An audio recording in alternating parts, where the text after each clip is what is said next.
வாழ்வில் வார்த்தை ஊழியங்கள் வழங்கும் இன்றைக்கான இறை வார்த்தை. நம் ஆண்டவர் இயேசு கிறிஸ்துவின் இணையற்ற நாமத்தில் இந்த காலை வேளையிலே மகிழ்ச்சியோடு உங்களை வாழ்த்துகிறேன். இந்த நாளிலும் கர்த்தர் உங்களை ஆசீர்வதிப்பாராக, கரம் பிடித்து வழிநடத்துவாராக. ஆண்டவரே, யாரிடத்தில் போவோம்? நித்திய ஜீவ வசனங்கள் உம்மிடத்தில் உண்டே. யோவான் 6ஆம் அதிகாரம் 68ஆம் வசனத்திலே இதை நாம் பார்க்கின்றோம். ஆண்டவரின் வார்த்தைகளின் மகத்துவத்தை, வல்லமையை, அந்த வார்த்தைகள் நமக்கு மிகவும் அவசியமானது என்பதை எத்தனை பேர் உணர்ந்திருக்கின்றோம்? அநேகர் மட்டுமல்ல, சில சீஷர்களும் கூட இயேசுவை விட்டு பின்வாங்கின பொழுது தம்மோடு இருந்த சீஷர்களை பார்த்து, நீங்களும் போய்விட மனதாயிருக்கிறீர்களா என இயேசு கேட்ட பொழுது பேதுரு சொன்ன பதில்தான் இந்த அற்புதமான வார்த்தைகள். ஆம் பிரியமானவர்களே, ஆண்டவருடைய வார்த்தைகள்தான் நம்மை வாழ வைக்கும், உற்சாகப்படுத்தும், அவரோடு இணைந்து நடப்பதற்கு நம்மை தூண்டிவிடும். எப்பொழுதுமே மிஷனரி வாழ்க்கையின் வரலாறுகளை படிப்பது நமக்கு மிகுந்த ஆவிக்குரிய புத்துணர்ச்சியை கொடுக்கும். அந்த நாட்களில் நம் தேசத்திற்கு வந்து பல திருச்சபைகளை உருவாக்கின மிஷனரிகள் வார்த்தைகளுக்கு எப்படியாவது தாய்மொழியிலே இந்த மக்களுக்கு தேவனுடைய வார்த்தைகளை, வேதாகமத்தை கொடுக்க வேண்டும் என்று சொல்லி முயற்சித்தார்கள், பாடுபட்டார்கள். அப்படி வந்தவர்தான் சீகன் பால்க். 1706ஆம் ஆண்டு ஜெர்மனியிலிருந்து சுவிசேஷத்தை சுமந்து கொண்டு வந்தவர் சீகன் பால்க்.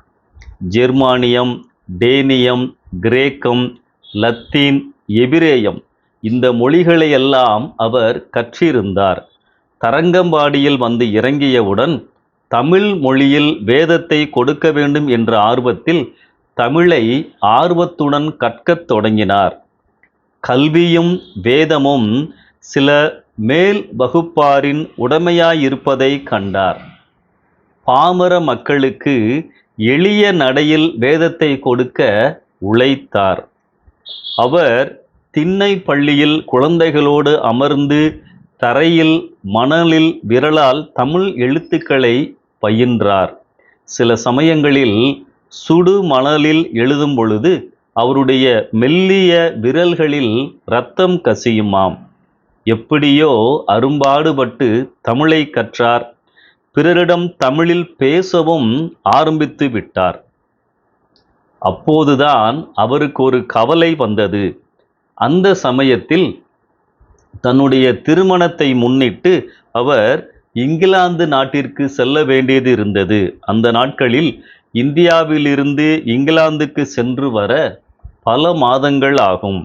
அதற்குள் அவர் கற்றும் பேசியும் பழகியும் வைத்திருக்கும் தமிழை மறந்துவிடக் கூடாது என்ற கவலைதான். திருமணத்தை கைவிடுவதா அல்லது தமிழை கைவிடுவதா யோசித்தார். வேதத்தை மொழிபெயர்ப்பு பணியில் ஈடுபட்டிருக்கும் அவரால் என்ன செய்வதென்று தெரியவில்லை.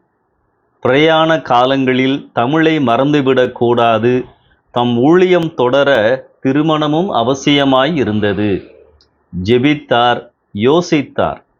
ஆண்டவர் அவருக்கு நல்ல யோசனையை கொடுத்தார். பயணத்தில் தன் கூடவே ஒரு தமிழனையும் அழைத்துச் செல்ல முடிவு செய்து அப்படியே செய்தார். தன்னுடைய திருமண வரவேற்பின் போது தமிழில் நன்றி கூறினார் என்றும் சொல்லப்படுகின்றது.